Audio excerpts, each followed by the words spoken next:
Good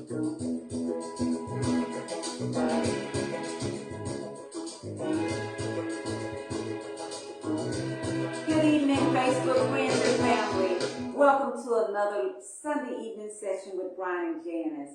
It's going to be awesome today and very informative. So I challenge you all to take notes, get out your pen, paper, invite other friends, family members to get on and listen to this show.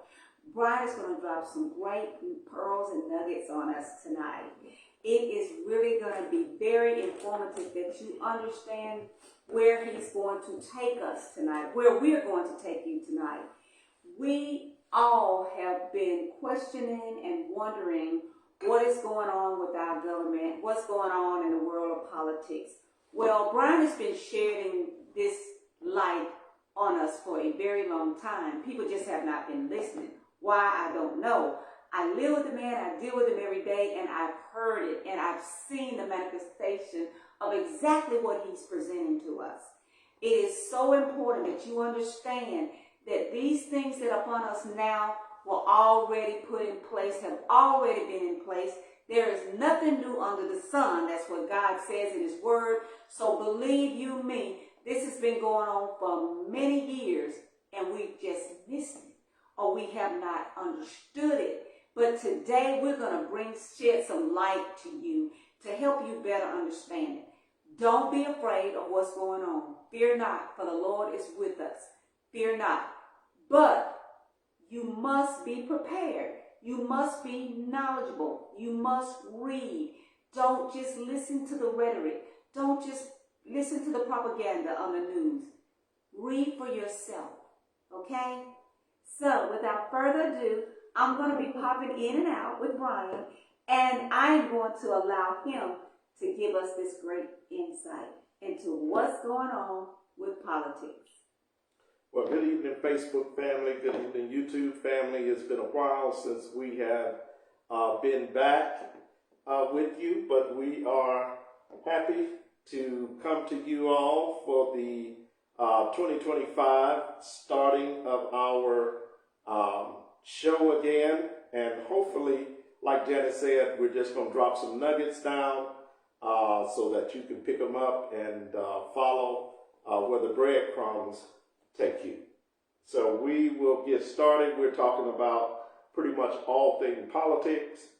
Like I said, we haven't been with you all since last year. So let's say Happy New Year. Happy Black History Month. Yes. Let's get all the preliminaries out the way. So when we really dive in and get started and start conversating about what is actually really happening beyond the news, we have all of that other stuff behind us, so to speak. So, you know, we said it last year, Donald Trump winning by a landslide was predicted on this show. If you all go back to some of our previous shows, I also told many of my colleagues that Donald Trump was going to win. So that was no surprise to me. For those that voted for Kamala Harris, I'm sure it was a shocker that he won in such great numbers. He won every swing state. So we don't have to go back and regurgitate those things. But let's talk about what he's actually doing right now that directly affect black people according to some of the news outlets. Now, if you are a CNN watcher, if you are an MSNBC watcher, you're going to get a biased opinion that swings towards the Democratic side. If you are a Fox News watcher, you're going to get an opinion that swings towards the Republican side, or the MAGA side, which is a party within the Republican Party. It is its own entity. I've stated that many, many times. We should have seen the handwriting on the wall 10 years ago. This is not something that just happened overnight. I believe this was something that was engineered politically 10 years ago. Okay, so we're going to talk about we'll discuss some of those things, Janice. But let's talk about, like I said, some of the things when we look at what most of your news media is talking about. Some of the executive orders that Trump signed that directly and indirectly affect black people. Okay, you all know I'm a proponent for black people. I'm a proponent for the underdog.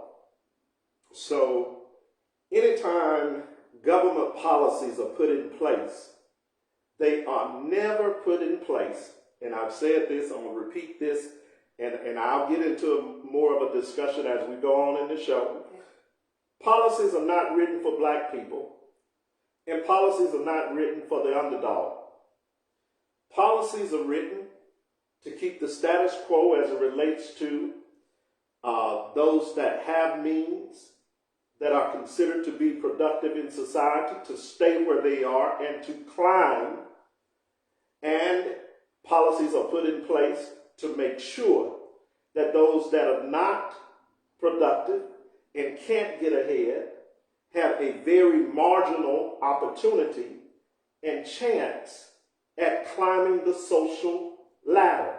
So that is what policies were constructed to do. And we'll talk about that, okay?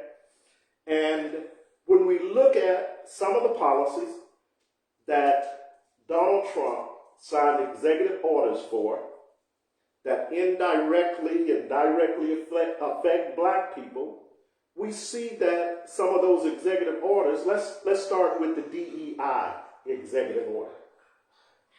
We, as black people, the Democratic Party, now I'm not a Democrat or Republican. I didn't vote for Kamala. I'll go ahead and openly say that. I did not vote for Donald Trump. I am an independent voter. I do not believe that either party have the best interests of black people in mind. And for those that follow this show, you all know that that has been my position ever since we've started this show 5-6 years ago. The Democratic Party and Republican Party are two wings on the same bird, and they have the same blood flowing through them. You all have heard me break this down many times. I've given you the history of it. There's no way that we can say that either party has ever been for black people. Some of the things that one party has done may have indirectly affected black people by us being able to get the breadcrumbs that falls from the master's table, but they have not been a proponent as it relates to helping black people solve their issues, which was caused by a system that prohibited them from participating in the economy and used their labor without rewarding them for the work that they did.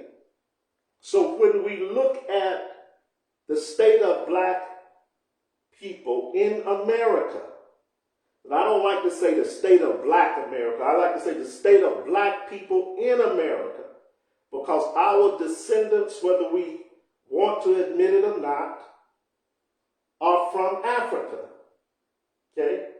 But so the state of black people in America, this government has never done anything that directly speaks to the issues concerning black people in this country.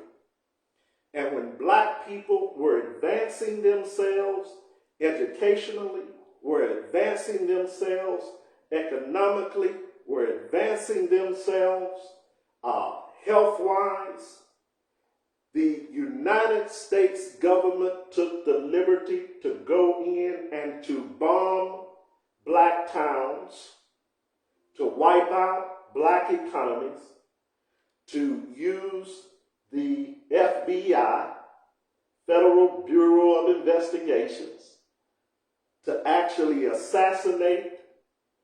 Back then we had leaders. Now we got a lot of misleaders. But to assassinate black leaders, such as, we can go back and start with the Honorable Marcus Messiah Garvey, and we could work our way up to Brother Fred Hampton. When you look at in all in between that, this government has never been a proponent of solving the issues that it was directly involved in causing as it relates to our community. So I said all of that to say this: no party is good for black people. And the black Caucasians that are in Washington, because they're black faces with white minds, they side with a Democratic agenda over a black agenda. Why do I say that? I say that because if they were really concerned about people of color and the way that we are treated, reparations would not be just coming up now and them pushing reparations to try to have something as a rebuttal to everything that the Republican Party is doing and all of the executive orders that Donald Trump is actually signing right now. Okay? If they were concerned about people in general, they would have openly come out and opposed the Gaza genocide that I spoke about when October the 7th happened. We did a show that following Sunday, and you asked me, Brian, what's next after that event happened 2 days later? And I told you they are going to, next step for Israel is to commit genocide on those people because it was about them occupying the land. Okay, and the Democratic Party never verbally came out with a position and a stance that says we support human life. Well, Kamala did at the end. Yes, she did. No, she didn't. Yes, she did. She never did. She never did. Yes, she did. Kamala never came out with a direct position that was against the genocide in Gaza. She had no plan of action. I said the main thing would have been to do if you're going to promote this genocide, even if she would have come out and said, look, we're going to put measures in place. We're going to put policies in place to where if Israel doesn't comply, we will do such and such. We will actually stop funding the war by way of weaponry going to Israel. And this is what we will put sanctions on Israel if they do not comply with what we're putting in place as it relates to a peace treaty or whatever. Well, that was okay. never done. So with everything said and everything done, all that's under the table. It's yeah, over. but it's not over It's because it's still significant. going now. It's still going on significant. now, right? Yes, but there is no Gaza per se anywhere to live there, but there is still the land. That's Trump's position. Now Trump wants to take that land and build it but up. all I'm saying is I'm pointing out things where each party has nothing to say as it relates to black people. So what I'm showing you, I'm showing what can we do about it? This is what I'm saying. What can we do about it? So this is what I'm saying. The Republican agenda and the Democratic agenda are pretty much one coin, two sides. Okay? The Democrat has one approach, the Republican has another approach, but in the end, it is the same means whereby they are getting to this particular goal. Okay, so how does that actually benefit black people? Are we not divided? This is what I'm saying. So how does it benefit black people? We're here in America, okay? We're black people economically. We're at the bottom of the ladder. Okay, we have been since the inception of this country. We have never been at the top economically. We have never been at the middle economically. Immigrants have always been over black people. I challenge black people, do the research. Immigrants have always come into America, making more than black people, having more rights than black people, being able to get more subsidies than black people, and we built the country. Okay? So what I'm pointing out is, if a Democrat or a Republican Party was going to do something for black people, they would have done it years ago.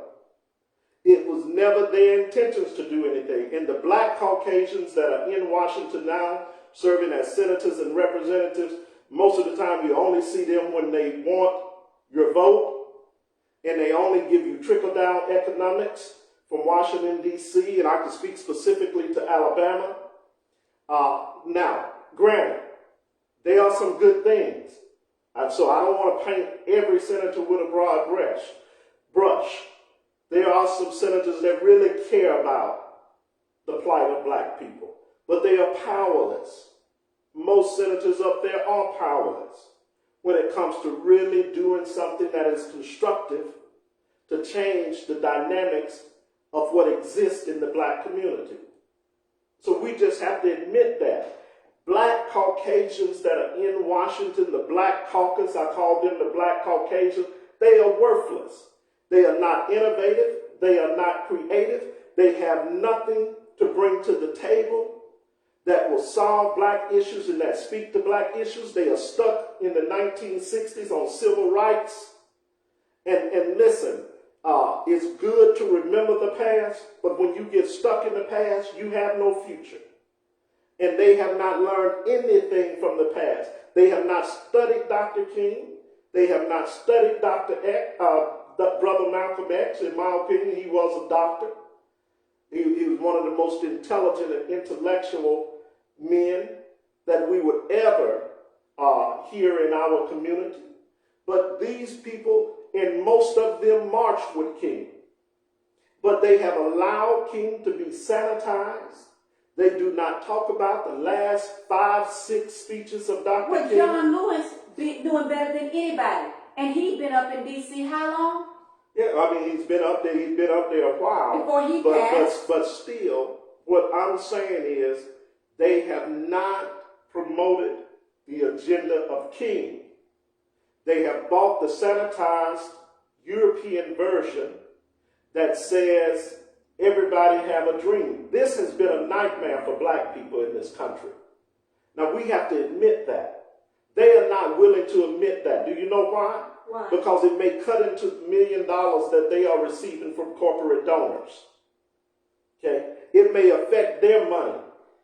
But all of the black Caucasians that are up in Washington that poses as senators and congressmen and women, they are bought. Okay? Their vote is bought by corporate donors and even some private donors. So they do not speak for the people. And it is very unfortunate that we as black people, and this is why Dr. W.E.B. Du Bois, at the end of his life, said, I got to get out of America. See, nobody talks about in his book on the reconstruction of black people, of black America, when he talks about the fact that the talented 10, the so-called talented 10, had missed the boat as it relates to the black community and the economic disparity within the black community, he finally said that Booker T. Washington was right. See, we don't talk about that. We only talk about W.E.B. Du Bois from an intellectual standpoint, and he was a genius in his own right. But when W.E.B. Du Bois started pushing against the grain and said, hold up, we may need to relook at the model of creating businesses, skilled tradesmen within our community, along with the intellectual. and building our own. He was pushed out. And the man leaves America and makes his residence in Africa the last years of his life because he saw the talented 10 failing. Even had some of his own personal friends to go against him. See, Dr. King, same way. In the end, there were more people against Dr. King that were pastors and black so-called leaders than there were for him. When he came out in opposition of the Vietnam War, when he came out in opposition of poor people not being given the attention that they should be given by the government. So, Brian, what could we have done then? What's the answer? The answer has always been the same. The answer is we need our own party. See, I broke this down last year, and we can go through it again if you like. But MAGA is its own party. Yes, and it is a party within the Republican Party. See, MAGA is just a spinoff of the Tea Party, taxed enough already. All right. Okay. You remember when the Tea Party first developed? Yes, I do. Okay. Some of the ideas that they espoused came out of the Reagan administration. Sure did. Of the 1980s. Yes. Okay. 2025 that black people were allowed to get in an uproar about because they had not read the America First agenda from Reagan's administration. 2025 agenda was a duplicate of it. Okay. But because we had not read it and we watched more CNN than we would read a book, we didn't know that. So this agenda, and we did not know that the agenda was passed along from Reagan to Bush Sr., to Bush Jr., to Bill Clinton, to, after Bill Clinton, Bush Jr., and then after Bush Jr., Barack Obama. Even Barack actually put in place some of that agenda. That is why he deported more immigrants than any president in his particular era. You see what I'm saying? In his particular generation or era at that time. Barack deported more immigrants than both of the Bushes and Bill Clinton put together. But because we don't read, we're stuck in, 2025, they demonized it. The Democratic agenda demonized it. Black folks demonized it. The so-called black intellectual that doesn't read and listen to more propaganda demonized it.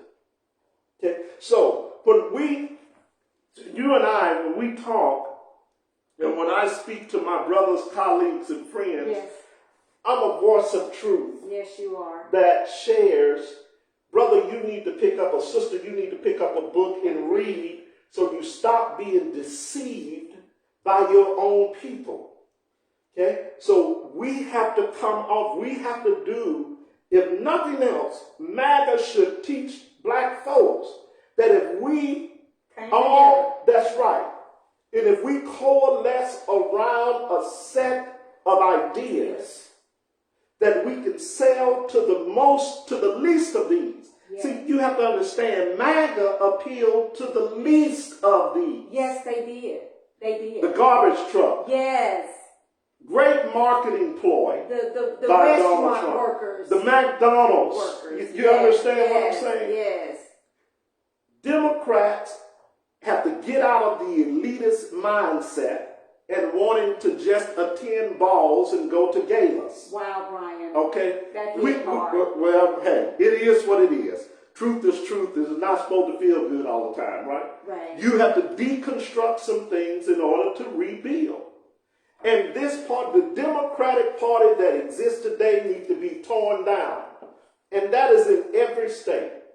Now, how about the DNC?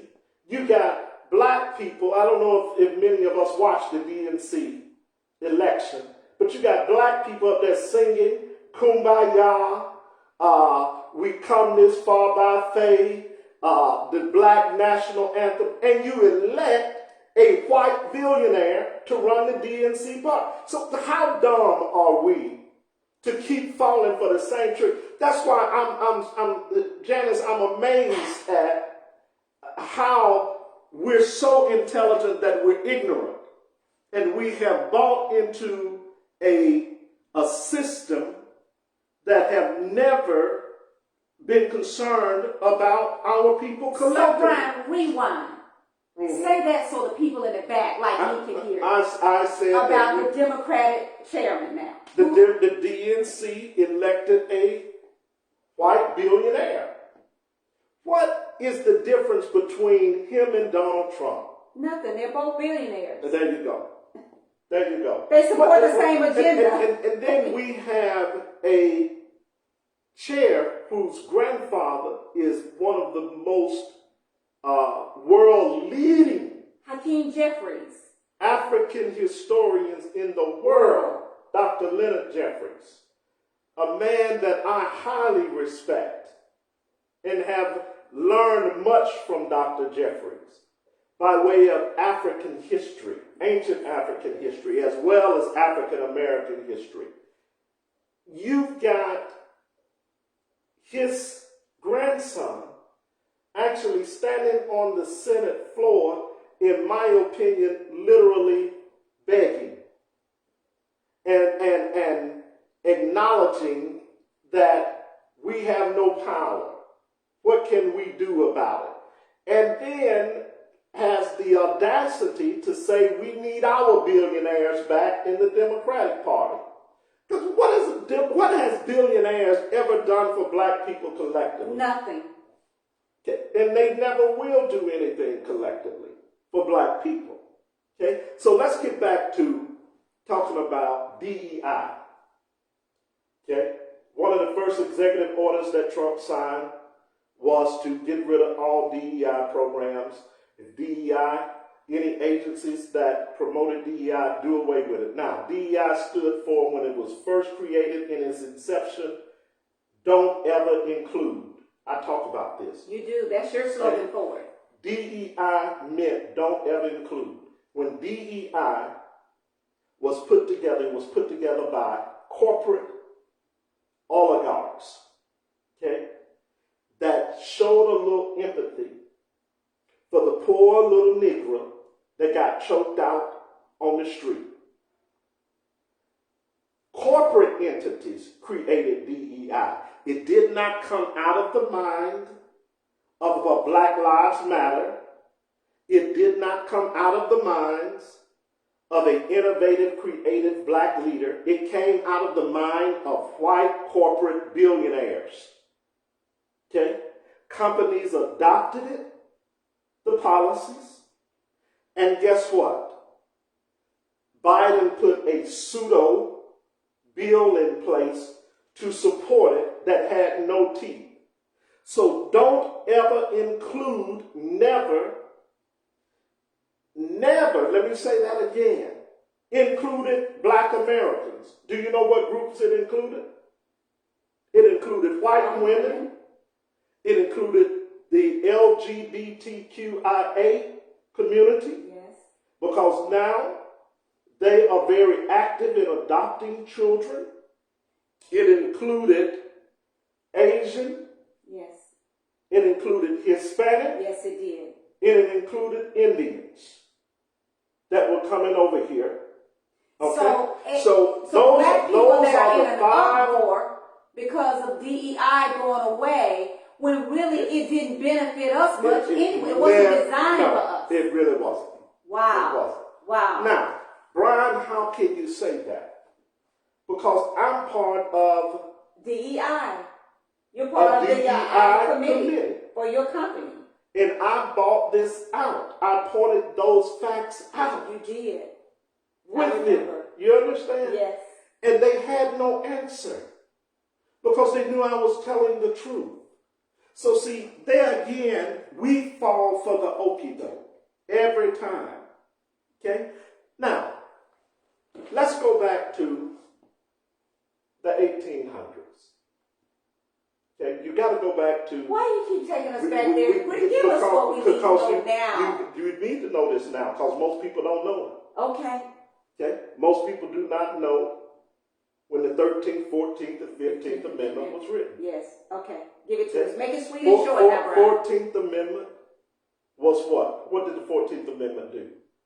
Brian, don't put me on the spot. You know I know. So keep going. What tell me? Come on. Okay, so that tells me she don't know. I know. But listen, the 14th Amendment, birthright citizenship, was written specifically For African black Americans. people. I Okay? know. Yes.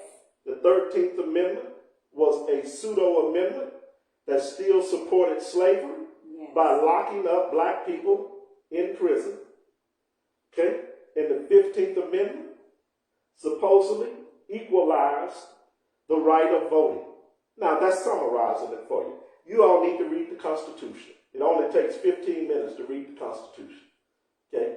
Most black people have not read the Constitution. So everybody's upset about birthright citizenship. So you can't take that away. You can't take that away. Listen, birthright citizenship, we get out and we'll fight for everybody but us. But that was specifically for us. That was specifically written for the slave. Okay, those were our ancestors. So the executive order that Trump signed for birthright citizenship, I have not heard one senator, and I've pretty much listened to them all, their dialogue on the 14th Amendment, and not one of them have said this amendment was written for the black slave. They've talked But about they know that. They know it. They know it. I don't know if they know it or not. If they know it, they should verbalize it. Okay? And when you verbalize it, then you solidify, okay, that if he is rescinding this amendment, if he's signing an executive order to do away, now we've had all our constitutional lawyers that says that he just can't do that. He can't. Okay? Well, he's done it. And I still don't see, even with the lawsuits, I haven't seen yet, and I think this is yet to come, where a judge is going to side with him. We just saw the judge side with him.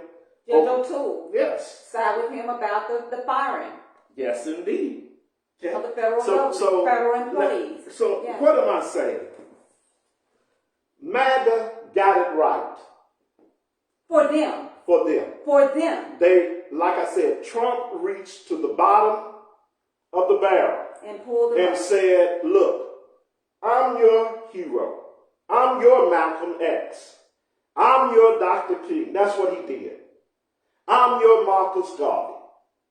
Okay? Anything you all want and are concerned about, I'm willing to fight for. Where is our black giant that will stand up and say, we're not on a Democratic side anymore or a Republican side? Now, and I want you all to notice this, brothers and sisters. Whenever Donald Trump gives a speech, he says the Republicans agree with MAGA. That's what he said. Okay? He said So what does that tell you? That tells you one thing, that he is making a distinction between MAGA and Republican. Now, you have your MAGA Republican, and then you have your old guard, Rhino Republicans. Yes. Okay? So, but Trump makes a distinction. Let me tell you something else he's doing. All of the young minds, not the senators that 70s and 80s. Even 60s. Okay, you understand what I'm saying? Right.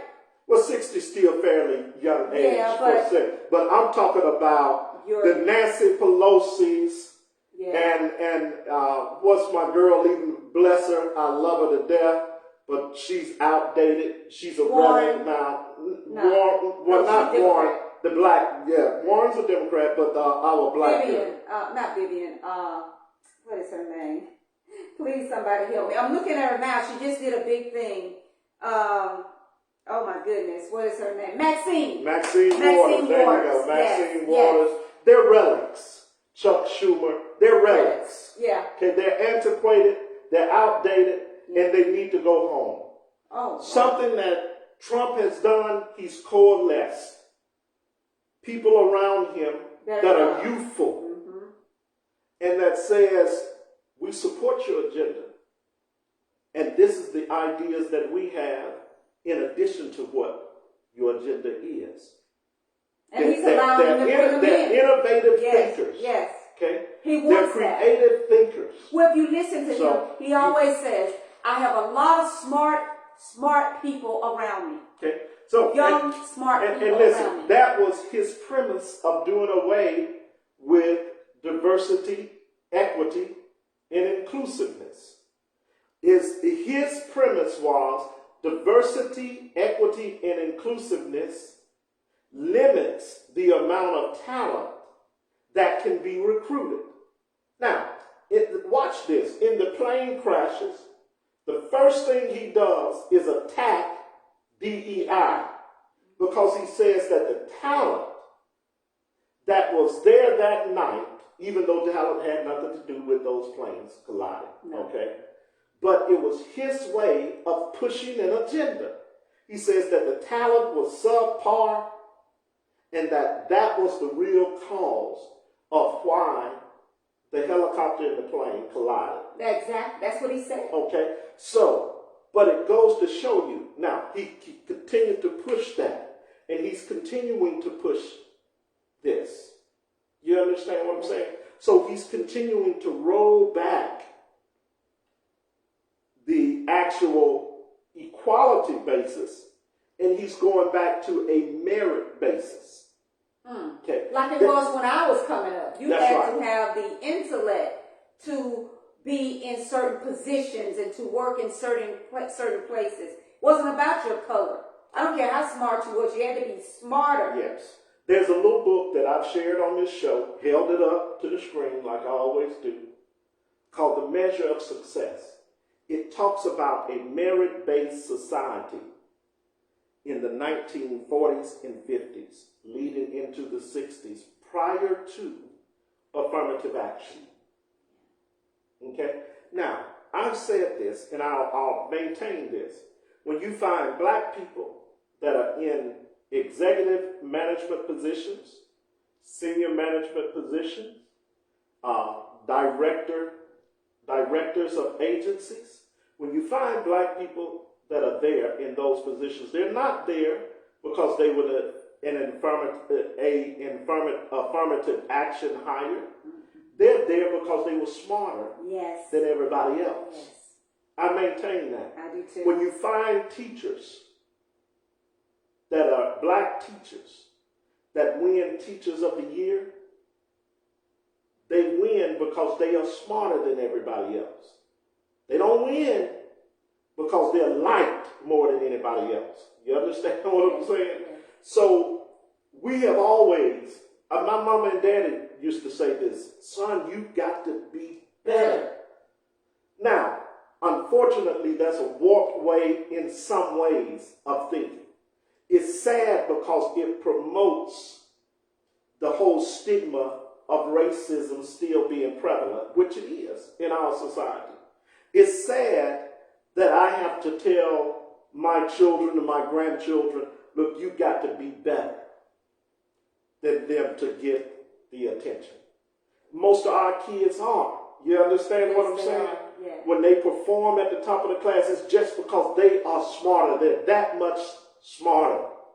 But it is the reality of what we live in. You understand what I'm saying? And we have to stop this fantasy, come out of this unrealistic world. It's almost like a cloud. That we have created as it relates to our community. And we have to start being honest and truthful with one another. You understand what I'm saying? And you always hear me say pastors have to stop lying. Yes.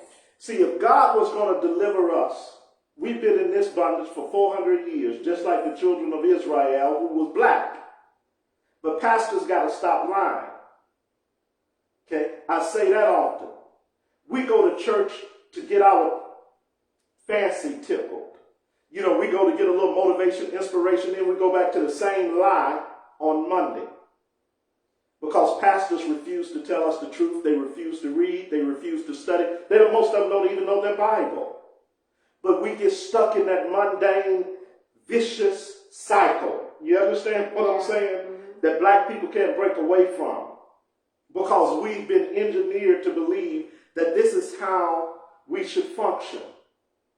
And we should not be the ones that kick against the grain. Okay? It's just like when we go to college and we specialize in certain areas. Yes. As far as our profession.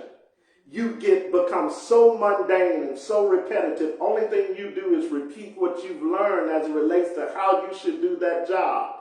And then some have continuing education courses, but guess what those CEUs do? They continue to advance you in your study. No, they continue to institutionalize you to being a slave. Oh, no. Okay? And you never get outside of that system. Okay? So if you have CEUs, if they say this is what you've got to do to make sure your certification or your license stays current, and this is what you need to learn as it relates to the regulatory standards or whatever we've changed, you learn that and you don't go beyond that, and you get your license renewed and you continue the same mundane. But it's advancing because it's changing. It's not changing. It's revolutionary. It's not revolutionary at all. No, it isn't. No, it isn't. I disagree. No, it isn't, because you see nurses doing the same thing. Only thing nurses We're learn, advancing. if you get a new program, you learn a new program. That's not Changes advancing. in treatments, the way we treat patients. But you treat them based on the same old theories and the same old research, and the only thing you've done is put a program to it now. Okay. That's it. So what are we going to do about where we are now, Brian? Everybody's concerned about what's going on right now. This is what, like I said, politically, we got to change our mindset. That's number one. We have to have a different mindset.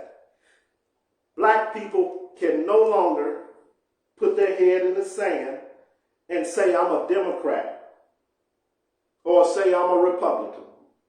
Because, darn it, neither party cares about you for real. Now, that's the hard truth.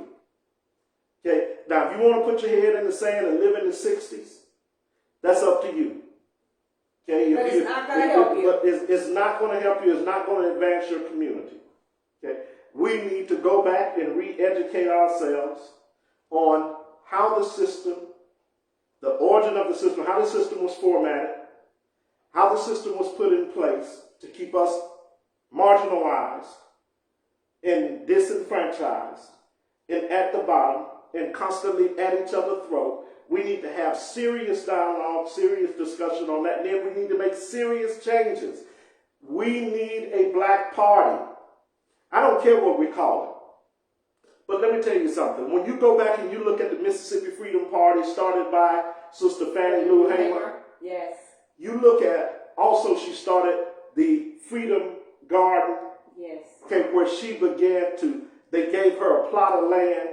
And she planted. Watch this now. She planted, doing her own garden, feeding families, feeding her communities. Yes, she did. She got government grants, Yes, loans, and yes, things like that. Yes. Sister Fannie Lou Hamer, and this is what we need to read her book. But she would get grants monies from some of the senators. Some white people came along, worked with her, helped her in many, many ways. But when the popularity died down, guess what happened? Those same people that was giving her funding stopped giving her funding. Guess what happened to the farm? It died. Absolutely. And you know what she learned? That we have to do this, and she said this. Ourselves. We have to do it ourselves. That's what she said. Yeah. You cannot, and see, that's black people. We operate like white folks. So you're saying we're dependent on the government, we depend on grants, we depend on... Absolutely.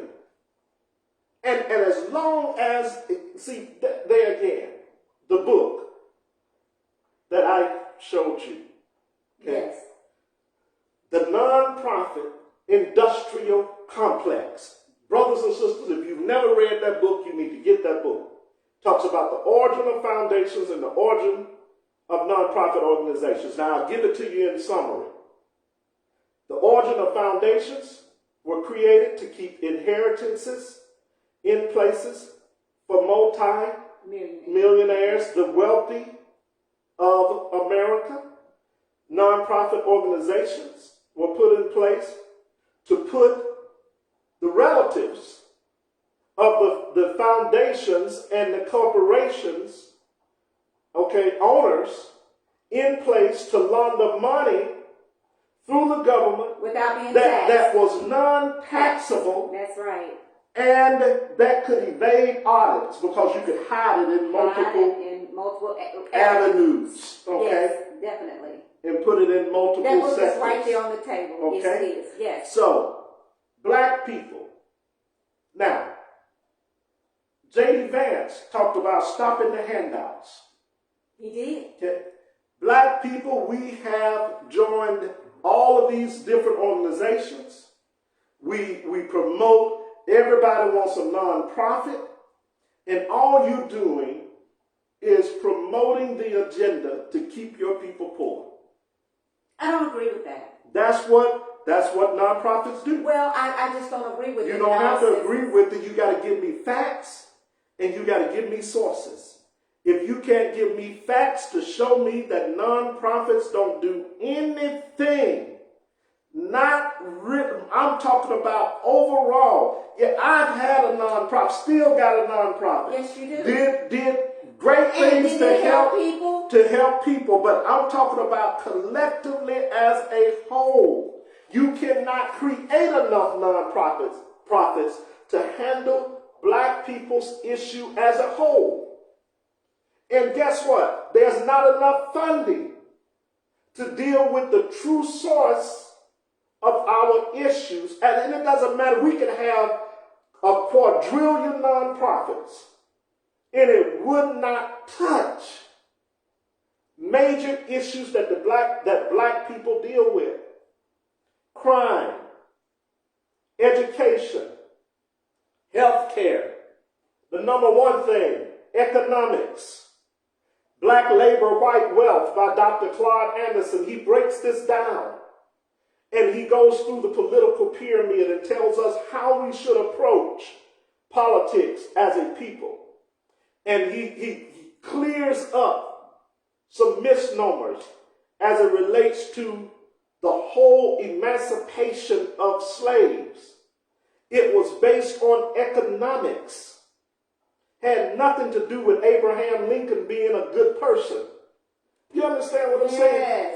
We are, and I hate this, I'm not going to say that, but black people have some issues that we don't want to really deal with because we are afraid of the truth. And it is just some that simple. Some of them don't know the truth. Well, I agree that some of them don't know the truth. Right. But what keeps us from learning the truth? A lot of people can't read, Brian. Well, and they can't understand what they're reading when you go into the deep trenches. No. So somebody has to be there to educate them, to teach them. So that's where the schools have been failing, and not because they wanted to fail us, but they were not allowed to teach that in the schools. Listen, we can blame the schools for a lot, okay? But the simple fact is, there are enough black churches on every street corner. Well, the pastors didn't know. You understand what I'm saying? The pastors didn't know. They didn't know. And that's no excuse for not learning. You didn't know how to say your ABCs till you were taught. If they don't know, go back and learn. What excuse do we have? You didn't know 1, 2, 3. You didn't know 1 + 1 = 2 until somebody told you. And that may not be right because we don't question anything. Let me say this, okay? But it just goes to show you where we are as a people. You understand what I'm saying? We socially have been engineered, okay, to have a few to break through. They're not going to let many Negroes break through. Just a handful, okay? Black business owners, less than 1% in the United States. Black millionaires. Black millionaires, most of them are entertainers and athletes. Okay? So, how many athletes do we have that make up the NFL? 865 black athletes in the NFL. Okay? Black millionaires, this is based on data, do not, because they put their money in foundations, less than 0.013% do something by way of infusing the economy of blacks in the ghetto. Okay? So what am I showing you? Well, LeBron has his school in the area. The name of the school is LeBron James School. That's right. Okay? The name. But he gives money to that school. He supports the school because it's got his name on it. So I don't know how much he pours into that school. Okay? And it's public record. I'm sure those that are there know. You understand what I'm saying? But what I'm showing you is all of that stuff is done through foundation, the LeBron James Foundation, the Beyonce Foundation, or all of the foundation. So guess what that means? That most of the money circles back to them. And you have to fill out an application for this, application for that, to get $1,000 to pass out pamphlets. You understand what I'm saying? Yes. Health fairs. The $3,000. We're going to give a $3,000 grant to do a health fair in the projects. Because those people only get sick once a year. That's not true. Okay, you said it, I didn't. That's not true, but that's how we treat it. Because we do a health fair once a year. Well, what happens to other 11 months? No, the other 364 days of the year. You do that one day. One day out of the year, there's a health fair. And then we pass out turkeys on Thanksgiving. And then we collect the toys and take to the little Negroes in the ghetto, bicycles and presents. You see what I'm saying? Churches open up, everybody gets involved. Oh, get in the Christmas spirit. Oh, this is a time and a season. It just shows you how ignorant.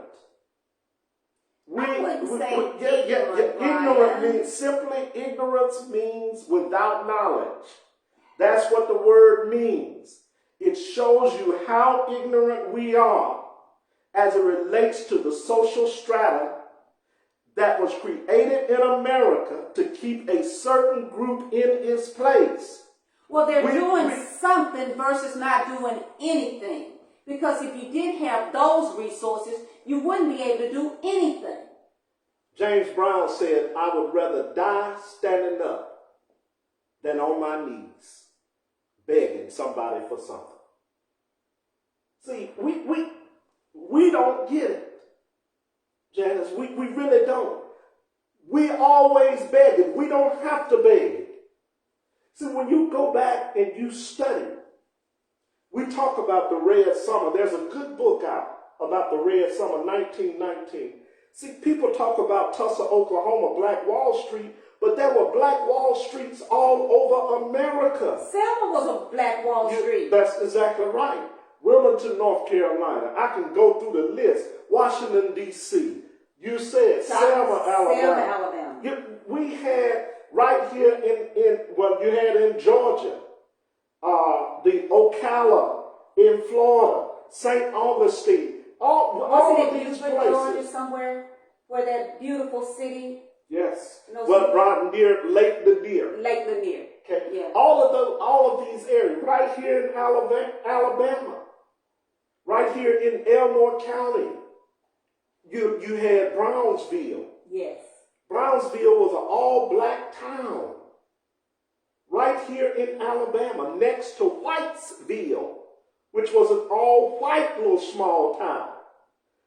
Brownsville was agricultural. Black farmers built their own community. See, we have to understand we can do this ourselves. So have we gotten so selfish and so materialized that all we want is everything for ourselves or our for and no more, as they say, or we don't want to help our brothers and sisters?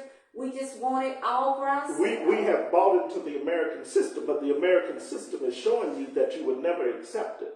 Okay, and that is what MAGA is doing. MAGA is simply saying, no, we allowed you to get out of place in the system.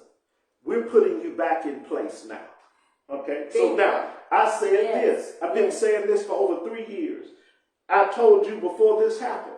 I said, if ever the federal government decides that it's going to close bureaucracies and cut half the staff, I told you, I gave you the stats. Yes, you there did. are more Negroes employed by the federal government Yes, you did. than any other group in the United States. I told you, I said, if it ever happens, the ones that are going to be affected the most are Negroes. There are more Negroes employed by manufacturing plants than any other group. Yes. Hispanic now is catching up with us. Okay? I said, manufacturing plants closed. Bill Clinton put the death nail in blacks being in manufacturing. By NAFTA. With NAFTA. Okay? And Donald Trump wants to bring manufacturing back, but blacks are still going to be left out because of automation and robotics. Technology. So now if we're not willing to train ourselves to function in those jobs, we're going to be left out of those jobs. When he talks about the best and brightest, Elon Musk owns the leading manufacturing company with Tesla and SpaceX in the United States. His company is more automated than any other manufacturing car company in the United States. And don't leave our Zuckerberg with... Yes, but I'm just talking about manufacturing Right. as it relates to black people working in the car industry and can make a decent living. See, we have to understand this. Prior to, in the 1970s, black people could go to work for Ford, for Chrysler, They did. And they and they made a very decent living. They had a generous pension Yes, they did. when they retired. They had Blue Cross Blue Shield health care insurance. Understand what I'm saying? Now, they had all of these. They had the perks of working for the Ford or Chrysler dealership where they got a percentage off if they bought They did. a vehicle from that. All of that's gone. Yeah, that's gone. Okay? So there are no more pensions when it comes to working in a manufacturing plant and you retiring with a good pension. Okay? After you've done your 20 or 30 years. Then you get a little discount maybe if you buy a car, but that's even now curtailed. The percentage is not as much as it used to be. Healthcare insurance, they're with those big, large manufacturing plants. Now the insurance is very subpar, substandard. Sure is. I witness that every day. So drastic difference shows you what has happened from the 70s, okay, and beyond, before the 70s, okay, because you had the Great Migration of blacks moving from the South to the North. Now you got a second Great Migration of those same black children's Coming to the South. coming back home where their parents left because they can't afford. To live up there. And they've closed all of the manufacturing plants, That's right. steel plants, Yes, yes. coal plants, all of these plants where blacks were making a decent living, Yes. closed. Indiana closed one of the major plants that employed black people. So what we are missing with this whole thing is that Trump, their administration, is not doing something out of the ordinary. Come on, brother. You understand what I'm saying? They're simply saying, in order for us to get back to America greatness, we had a class system set up. And everybody has to be in their prospective place. Now, I would encourage blacks, if you're going to be in manufacturing now, you need to develop some automation skills. Okay? You need to develop some AI skills. Okay? You need to, our children, we should be encouraging them to take programming, to take AI classes, to learn robotics. Yes. Okay? Because manufacturing is on the precipice of changing. Is no longer going to need a lot of physical labor to operate the plant. That's exactly right. And to create. Well, they got okay? robots on the lines now. That's right. And you got programs, AI programs that'll do everything. Yeah. You see what I'm saying? And make the right decisions without any mistakes. Without any mistake. And they don't that would come with human error. Okay, so we have to understand the change. The federal government being downsized, this is not the first time this has happened. When did it happen? You understand what I'm saying? I don't recall. Okay, so if you go back and you look at the Lyndon B. Johnson era, the federal government was not as big. Oh, it wasn't. Okay, now, under Reagan cut out a whole lot. Reagan he was one of the first to start talking about doing away with Department of Education, which we know Department of Education wasn't created until the late 70s. That's right. Okay, so understand this. Reagan said there's no need for it because too much bureaucracy. Okay, the states weren't getting the funding that they needed, and it was just really a ploy to filter money through. So they taught it, cutting out Department of Education, DOE. So what we have to do is recognize, okay, when the Civil Rights Act passed, okay, let's go back before the Civil Rights Act. Okay, let's go back to Land Grants Act. That was in the 1800s. Okay, that was in the mid 1800s.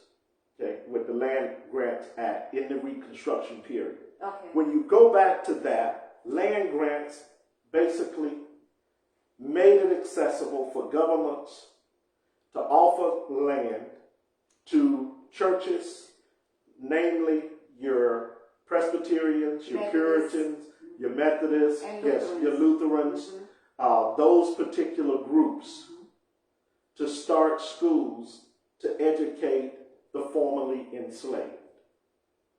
Okay, fast forward from that, you have public schools that were created predominantly for the benefit of educating black, formerly enslaved people and their children. So it has never been the government's idea, management, as far as a system, education, has never been a number one plan or agenda for the government as it relates to educating the formerly enslaved and their children. Okay, it's never been. The reason that public education worked so well in the 50s, 60s, 70s, and early 80s, okay, was because white people were included into it. You understand what I'm saying? Yes. And it was allowed. Okay, so when you go back to Brown versus the Board of Education, you have to understand the integration piece only worked for really about a total of 10 years. And then after that, blacks, the trend of blacks being educated on the same level as their counterparts, European, began to slide. It has been sliding ever since. Why? Because it's never been the number one agenda to educate African American black people. Private schools spawned out of the government, okay? And this is what's funny, right here in the state of Alabama. Alabama say we'll pay white. This is what they did. Now Governor Wallace said we will pay white people to pull your children out of schools and to put them in the private schools. We'll pay you to do that. That has always been the concept of the government when it comes to the state educating their own. So if Alabama want to give vouchers for white kids that cannot afford to go to private schools, okay, to come out of the public schools, they put voucher system in place. Now what? See watch what I'm saying now. And will tell you that the voucher system is for your children to have an opportunity to come out of some of these bad schools. When the voucher system was really created for them to take their children out of the population of African Americans. See, because that wasn't created for you anyway. So this is not anything that is new. And we get all in an uproar. We get our, butt on our shoulders, panties in a wad, whatever we want to say, when we don't know how the system was created and what it was created for. Listen, prior to integration, when I was in elementary school, we had the best teachers. Yes, we did. Understand, with subpar material. Okay? When I came out of Booker T. Washington, prior to going to Dalraida in the 6th grade, I was the smartest person. Understand, with a teacher that was the best, even though we may have had subpar books. It didn't stop them. Sure did. You understand what I'm saying? For instilling in me what I needed to know, for putting in me the motivation that you are a smart kid, you can learn, you're not handicapped, you don't have ADD, and I was probably a bad, what they would, see now they would have labeled me ADD or ADHD. Or ODD, now they got the ODD out, or whatever that is. Okay? That's what they would have labeled me as one of the little bad kids. But I was smart. You understand what I'm saying? I could read a book and I could memorize the whole book. And I could retain it. I had a telegraphic memory. So, it was what it was. But when I went to the white schools, the white teacher made it seem like I wasn't that smart. You understand what I'm saying? So what am I showing you all is this. We got to take our head out of the sand. Now, I'm going to do a whole, we got to do this. This year we're going to be going to a new format. We're going to have guests. We're going to have professionals to come in that can speak to some of the things that we're discussing tonight. But even when you go to HBCUs, and I've lectured at many HBCUs, it's a sad commentary that most of the HBCUs I went to predominantly did not have an African studies program, did not have an ancient African history program, did not have an African American history program. They had a social studies program. Or a history program. Or a history program, right. But nothing that was actually pertained to black people specifically. But yet they're HBCU. But most HBCUs, majority of HBCUs were founded by European people. That's true. Okay. So only one of them. Yeah, I mean many of them, Alabama State. But see, when we go, all we do is promote the agenda of what they give us. See, if our effort and energy went into creating and building for our own community outside of what we've been institutionalized to do, which is very little for our community, So we've been taught to act like them. Just give the peasants just enough to survive, and let them play with the basketball, let them play with the football. Now they got a soccer ball.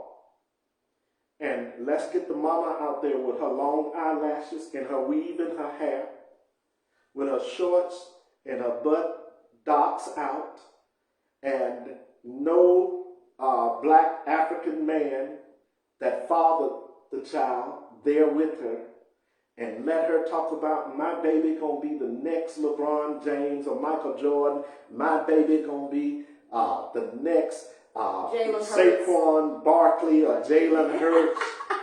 You understand? See, that's foolish. Yes, that's foolishness.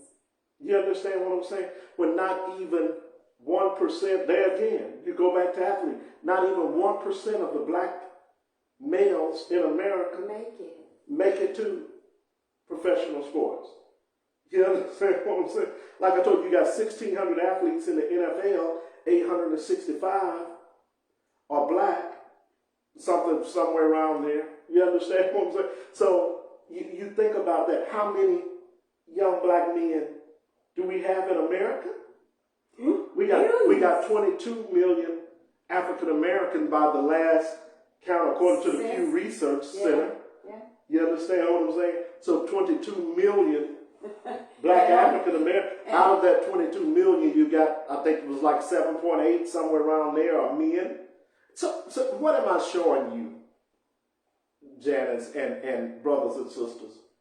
We have, we've been miseducated. Yeah. We're in Black History Month. Dr. Carter G. was The Miseducation of the Negro. I'd encourage everybody, if you have not read that book, you need to read it. I've read it about 8 times now. You understand? We are really, and prior to The Miseducation of the Negro, he had a book out called The Education of the Negro. You need to read that book too.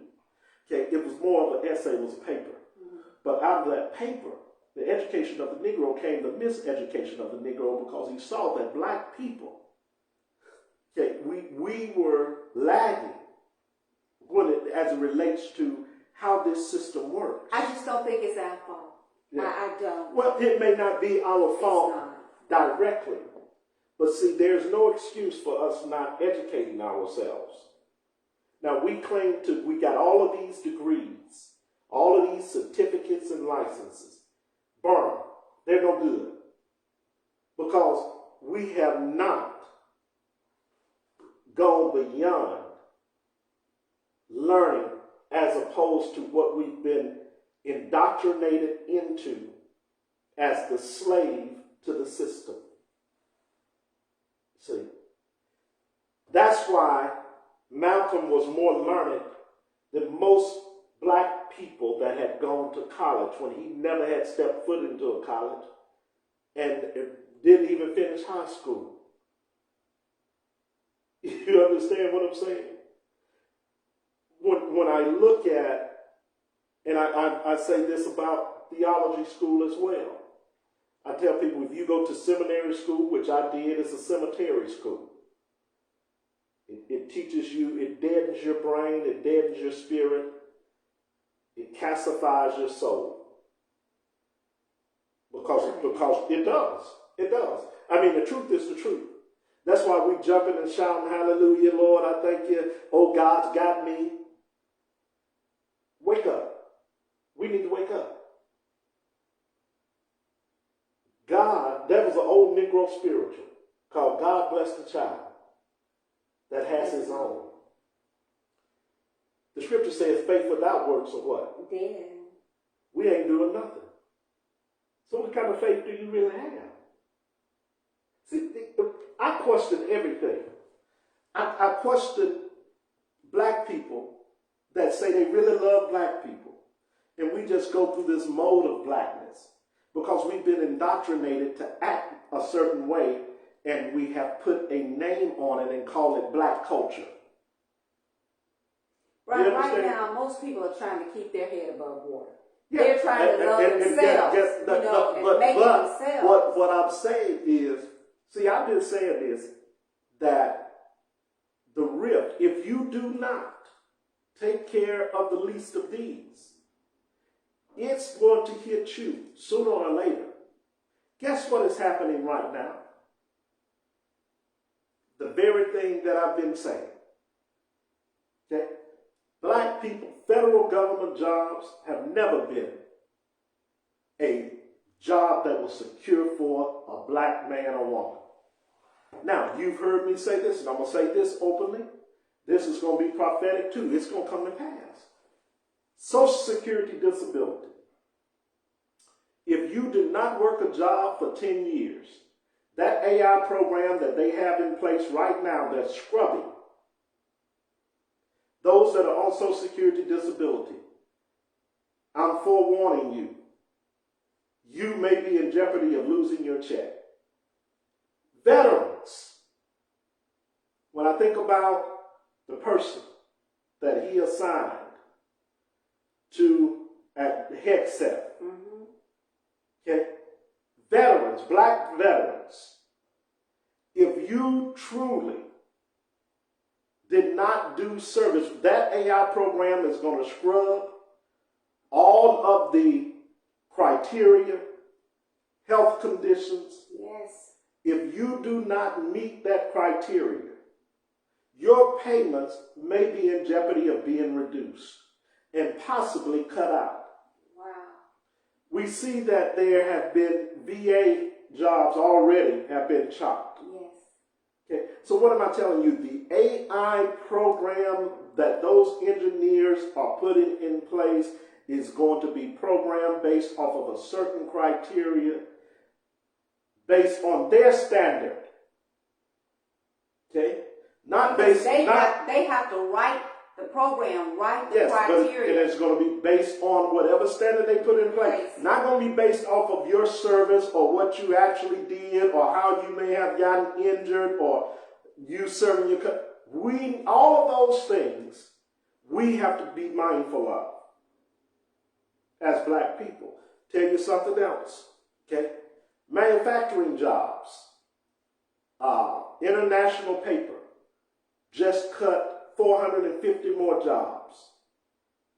I forget what state it was in. They just cut 1,600 somewhere else. So, they're closing plants. Plants are going to be closing, and when they reopen, they're going to reopen almost fully automated.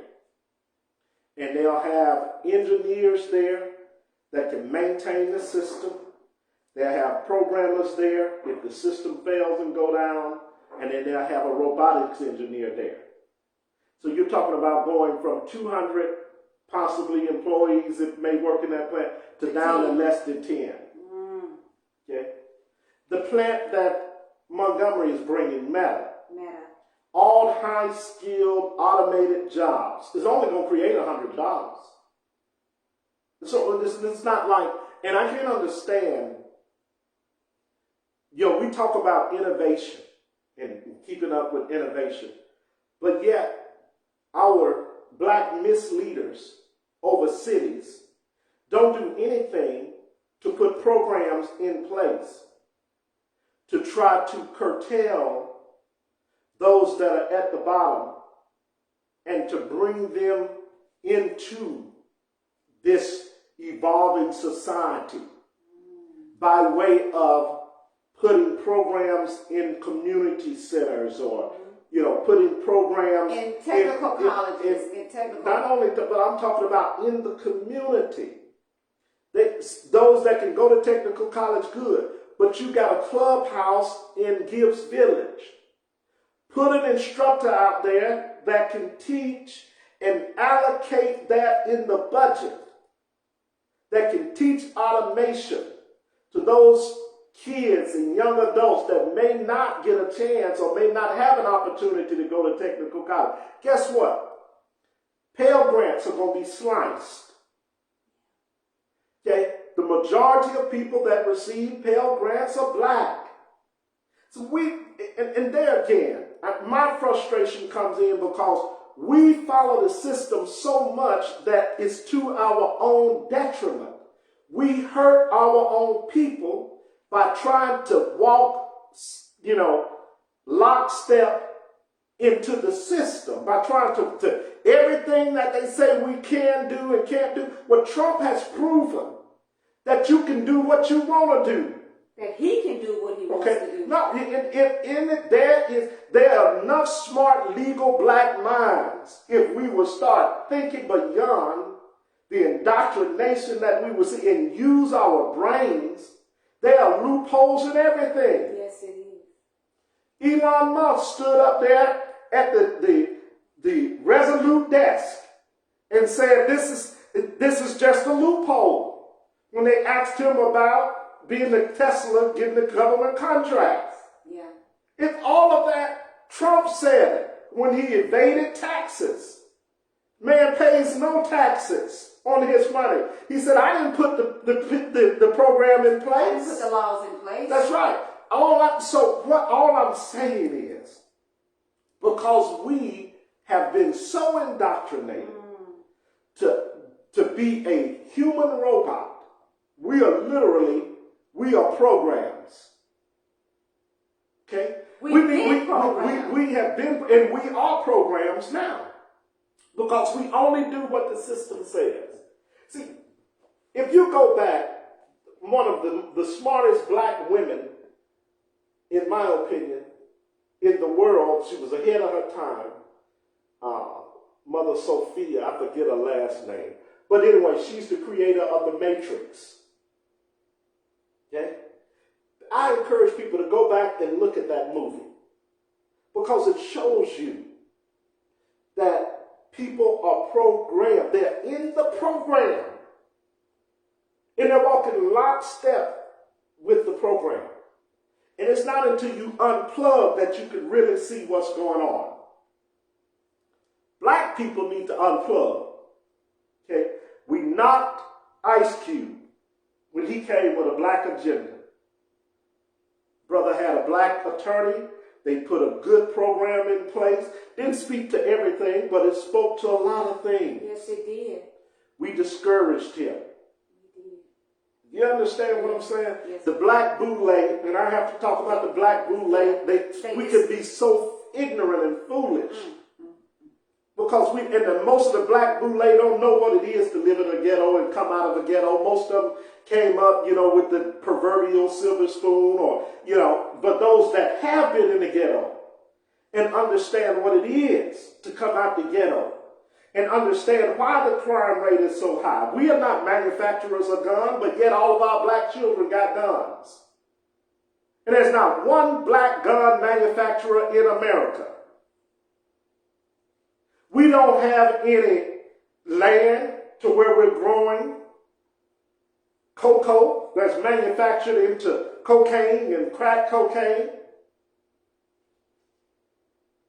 All of the drugs, you see they're attacking this that's coming from China, the fentanyl that's getting into the trailer parks. They've targeted that. They want to stop that. But yet the guns can continue to flow to our black children. And the crack cocaine and the marijuana epidemic, the marijuana is just as worse now as crack was in the mid-80s. And it has been scientifically proven that marijuana kills brain cells. We did a whole show on marijuana. It kills brain cells. And not only that, it causes other ailments. Lung cancer. As well. Lung cancer. Yes. But yet, how many marijuana farms do we own here in Alabama? Does black people own? None. Not a one. I mean, if we go across this nation, how many, marijuana farms are owned by black people? Think, black people. That's all I'm saying. Think. We don't produce and manufacture anything, but all of these things are in our community. How are our children at the age 12, 13, 14, 15, 16 getting a hold of semi-automatic and automatic weapons? Think, black people. See, if you destroy yourselves, it saves them economically the job of having to do it. That's exactly right. You understand what I'm saying? I get it. There's a reason that Kay Ivey is building super prisons And it's not for those that are criminals. It's those black boys that are in school that they have already targeted and say they will not graduate from high school. So the next step is detention and then the prison. Think, black people. That's what I'm saying. Okay?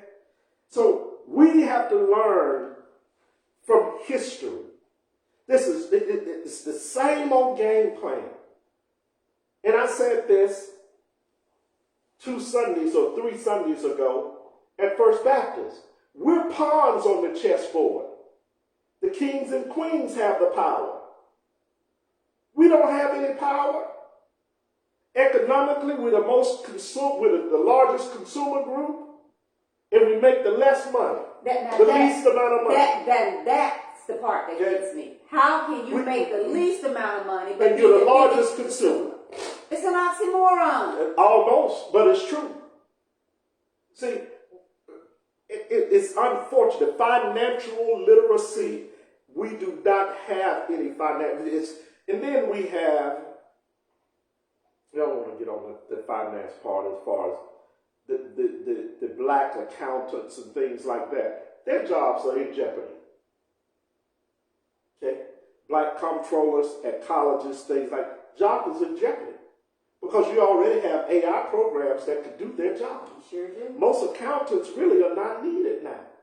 You see most large corporations are going away from actual physical HR departments. They sure are. Okay? So, and then jobs that are being subbed out. Those are some of the jobs that are going overseas being subbed out in India, in different places. You understand what I'm saying? So we, as black people, we have to know our history. Okay? We have to understand that there's nothing new. And then the black Caucasians that are in Washington, we need to unplug. Okay? They're simply up there. It's theater. It's not real. They don't really care about black people. We have to understand that when they talk about their constituents, they're talking about a democratic agenda. They're not really talking about black people. And if you get a few breadcrumbs from their agenda, so be it. But overall, those black Caucasians that are up there, they're fighting for the same thing that MAGA and the Republicans outside of MAGA are fighting for. It's about a certain agenda. It's about keeping their pockets lined, keeping their corporate donors dictating corporate donors to us how they want society to run and what they want to do as it relates to society. Yes. So where's the money going? Well, the money continues to flow back to them. They're the creators of society.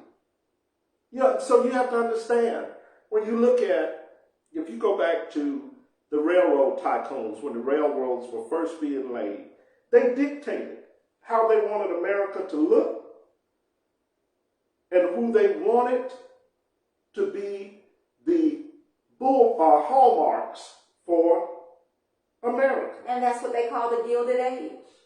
You had your Gilded Age people, that's exactly right.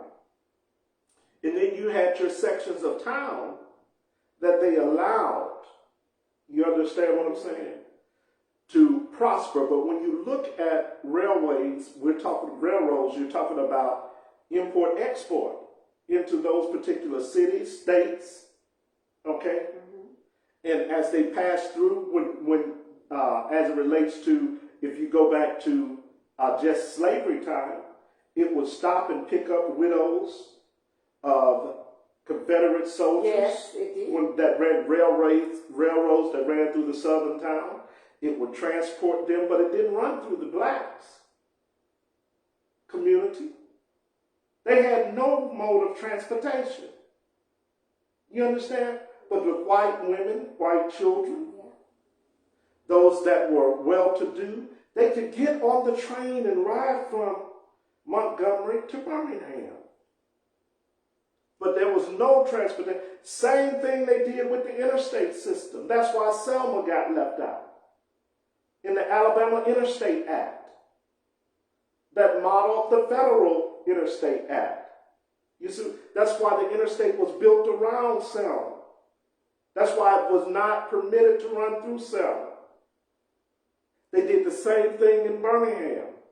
And that's where the Loop 259 and 80 comes together. So we, brothers and sisters, I know y'all saying, Brian he going on about this history, but it's relative so sad. to what we are missing. Yes. You understand what I'm saying? It is relative. I'm going to give you this, and then we're at time. We've been going almost not quite 2 hours, about an hour and a half. Oh, Brian, we got to go. But executive order Yes. 10925, 1961 was signed by John F. Kennedy. Do you know what that executive order was? I don't. It required federal contractors to treat applicants equal. Trump has signed an executive order rescinding that. Rescinding it. Okay, so Trump executive order says basically that federal contractors now can be discriminate about who federal contracts go to. Okay, federal agencies can be discriminate about who they give federal contracts to. Okay, but that act initially was an executive order by John F. Kennedy in 1961. 1964, you had the Civil Rights Act. What did the Civil Rights Act do? It required employment. It prohibited discrimination by race. Yeah. Okay, so it required employment to be given to everybody. That everybody be on the same playing field. Equal opportunity. Equal opportunity. That's basically what it did. And we know that's where the EEOC was created. Yes. Based off of the 1964 Civil Rights Act. Now, has Trump rescinded that one? No. Okay. Well, he did away with pretty much DEI, which piggybacked off of affirmative action. Okay. 1965, you had Lyndon B. Johnson. Mm-hmm. Lyndon B. Johnson in 1965 signed an executive order 11246 requiring federal contractors to take affirmative action to promote equal opportunity. In 1968, he put a clause in there that protected against the discrimination of sex. Okay, so women, men, black, white, okay, that they had to actually, he required them to put an affirmative action plan in place. Fast forward, okay, Biden did the same thing when it relates to DEI. What I told you, it was a pseudo act. It was toothless. It would be the word, okay? It didn't have any power at all. So Trump rescinds that. He signs an executive order to undo it. Okay, 1973, you had the 1973 Rehabilitation Act required agencies to hire people with disabilities. Part of Trump's executive order undid that. Oh my goodness. So their response was a disabled person that has the smarts and the genius is just as capable and should not be singled out just because they have a disability for employment. Yes, right. Physically for employment. Okay. If they are just as smart, then they get the opportunity. They have the same opportunity. Right. So what Trump is saying is nobody is limited from opportunities anymore. He's basically saying the Civil Rights Act, that portion of the 1964 Civil Rights Act is dead. It's not relative anymore because there's no such thing in this country. Literally, basically what he's saying is there's no such thing anymore as racism in this country. Well, that would be a good way if it's true. But we know that it's not true. But it is a way there again, okay, to promote an agenda. You understand what I'm saying? So you said it in your opening statement. Propaganda is very powerful. Yes, it is. You know, it is especially powerful when you are a visual learner. Yes. Yes. Okay. And most black people, because we were prohibited to read anyway, we're visual learners. we're visual learners. That's why we don't have to, trade school is good, but apprenticeship programs are better. Yes. And then I told you that. Yes. There needs to be, leaders in place that are black leaders, that can could take monies, especially if they have it in their budget, and establish apprenticeships programs for those that are marginalized. Yeah. All over the state of Alabama. Yes. In other states as well. In other states as well. Yeah. And make it a requirement. Yeah. Okay? Mandatory. That this company for 2 years, if you're going to do business in this state, we have to go to the marginalized. This is not about affirmative action or DEI. This is about educating our population to be able to continue to create the city we want, create the state we want, so on and so forth. You understand? So all I'm saying is,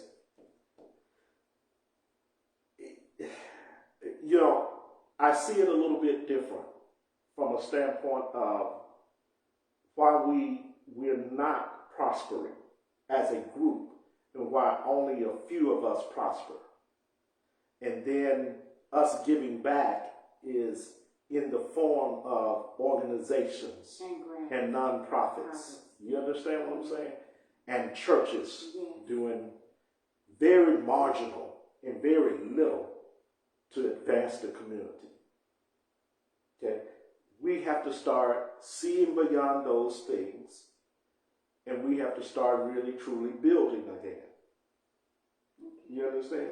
So when you look at Tulsa, Oklahoma, which I would venture to say most people really haven't read the book, okay, and understand how they got what they had and how they built their little town of Greenwood.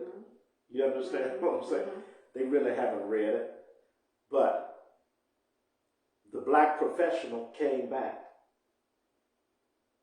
And you understand? Yes. The skilled tradesman came back. And taught their children the trade. Yes. You understand? So we get a little law degree, or we get a little degree in medical science, or we become a nurse. First thing we want to do, we don't want to associate with the town that needs our help the most. We want to leave. Go away. Yeah, and we want to be around our European counterparts. Oh God, Brian. Where that trained us to be a good plantation house Negro. So we want to be in the same house they're in. Yeah, we just want to hear the master say, "Oh, this meal was good tonight. Sally, you really cooked tonight. Go on upstairs and get you a good cold bath and relax for the night. We'll do it all again tomorrow." While the poor field Negro out there having to pick 300 bales of cotton per day. Sally gets up the next morning and she do the same routine. That's the house. That's the house Negro. You understand what? Same way it was in Europe prior to all of those vagabonds coming, those peasants, those prisoners that were in Europe, that were outcasts in the society. And you had the butlers, though. You understand what I'm saying? And you had the maids. So the whole butler system is European that came and worked in the house. And the masters of the house made sure they had certain means taken care of. That's what institutionalization does to you. You're in the house, you're working in there alongside them. You hear them say every now and then, "Good job." They worry you half to death, stress you out, give you a little position, and then you got one that's right below you. They get pretty much all the credit and making more than you, even though you got a higher position. See, this type of stuff we don't want to talk about. We just happen to be there while our people are suffering and dying in the field. And we look out there and we have a little pity. And the master said, we had some few leftovers tonight. Take them on out there to John. He picked 400 pounds tonight of cotton. So we're going to give him a reward. Take a little bit of this leftover slop to John that we did. So see, when we can begin to really rationalize and understand what they did to us and how we have perpetuated the same vicious cycle in each generation. Okay? So we have only evolved as it relates to progress concerning industrialization, technology. We've taken steps backwards as it relates to education, as it relates to community building. We have more cohesive communities coming out of slavery and educating ourselves as a group of people, as one race. See, at one time, blacks educated themselves faster than any other race on the planet. On the planet, yes, that is correct. That's Okay. correct. Now, we are the least educated on the planet. Mm-hmm. So, when people try to say to me, Brian, we've made some progress. No, we haven't. We digress. We have not really made true progress. That tells me that you haven't read the stats. You don't know the data. You're just repeating what you heard. I'm going to share this book and then I'm going to get out of here. I sent this to my frat brothers. Told them they need to read it if they want to understand what's going on. It's called The War on Normal People: The Truth About America's Disappearing Jobs and Why Universal Basic Income is Our Future, by Andrew Young. If you get a chance, you need to get this book. Andrew Yang, I'm sorry. Andrew Yang. You're right. Okay?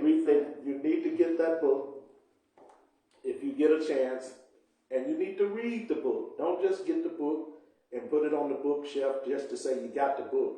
Read the book. We're going to cover next week. Okay, Janice, that's good. Okay. We're going to cover some stats that he talks about in this book. Okay. All right, I'm done. Thank you, y'all. Thank you for watching. I'm done pontificating. Oh, yeah. He's done enough. All right. Thank you guys for watching, and we'll see you next week. And everybody have a wonderful, blessed, and safe week. Bye-bye.